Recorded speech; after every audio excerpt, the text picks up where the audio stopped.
Beth Montpass is a mother of 3 from Des Moines. She, like all Iowans, has a right to access their elected officials. In fact, it's the law.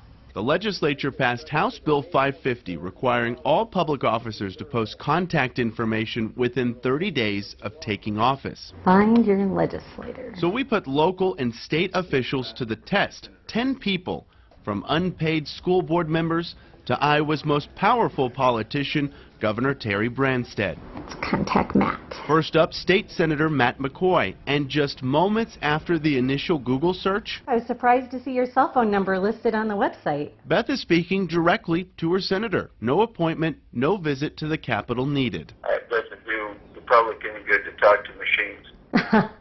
Well, I appreciate that, and I'm impressed. McCoy wasn't the only one so easy to get a hold of. Hello?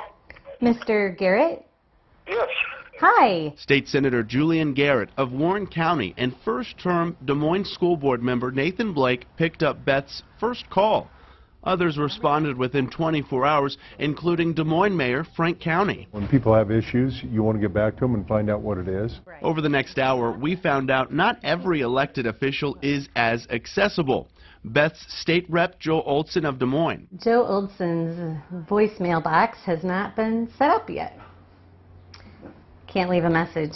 That disappoints me. It surprises me. As of Wednesday, Joe Olson and Speaker of the House Craig Paulson have not returned Beth's calls and emails.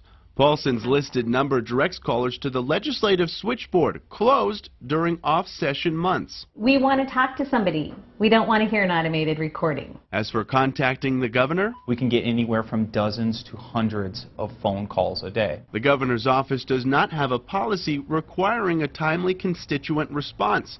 2 staffers work full-time replying to 50 to 75 emails per day.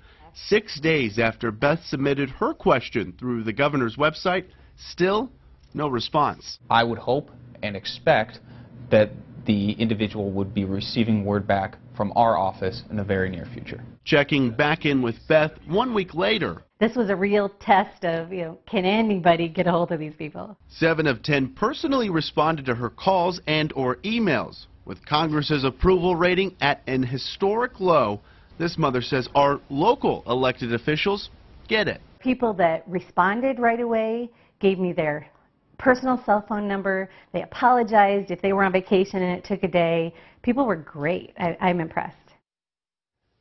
So, of course, not a bad grade overall. 7 out of 10 responded to Beth within 48 hours. I reached out via email to both the Speaker of the House, Craig Paulson, and Joe Olson of Des Moines. Paulson's office called both Beth and I back just today. And of course, all our thanks to Beth for taking part in our fun little study. Live in the studio tonight, Ryan Smith, KCCI 8 News, Iowa's news leader.